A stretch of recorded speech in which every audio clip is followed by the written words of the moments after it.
నేను ఎప్పుడు కాంగ్రెస్ పక్షపాతిని కాదు. ఫాలోయింగ్ ఉన్న హీరోని, ఫామ్ లో ఉన్న లీడర్ ని ఫాలో అయితేనే మనం కూడా ఫామ్ లో ఉంటాం. పిచ్చోడా, ఏప్రిల్ 5ని చంద్రబాబు నాయుడు గారు వచ్చారు, ఆశీస్సులు అడిగారు పార్క్ హోటల్లో. మొత్తం స్క్రాప్ ఇక్కడే ఉందేంట్రా?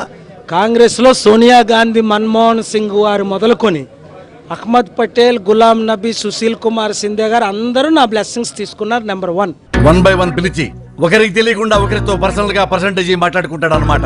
మరలా నేను ప్రపంచాన్ని మూవ్ చేసుకుంటున్నా. ఓహో, ఈ సీమాంధ్రలో కాంగ్రెస్ గెలుస్తుందని రిపోర్ట్స్ అన్ని వచ్చినాయి కాబట్టి నేను దిగడం తప్పలేదు.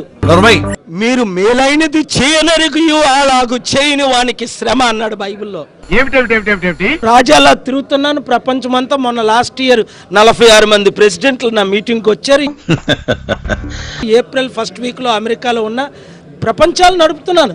పబ్లిక్ లో క్రేజులు పడుకుంటా. నేను దైవజనుడని ప్రజలందరికీ తెలుసు. హిందువులు, ముస్లింస్, క్రిస్టియన్, నా అజెండా ఏముంది?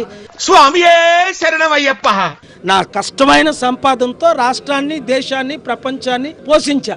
Too much. దేవుడు ఇశ్రాయేలీలు సౌలుని కోరుకున్నారు, సౌలుని రాజుగా చేశాడు. మాట్లాడబాకురా. మేలైనది చేయనెరిగి అలాగు చేయని వానికి శ్రమ. నువ్వు మాట్లాడేది తెలుగా, తమిళమా, మలయాళమా, కన్నడమా, హిందీయా, పంజాబీయా? నీకు దండం పెడతాను రా. అయ్యో, ఇది ఎంత కన్ఫ్యూజ్ గా ఉన్నారా మీరు?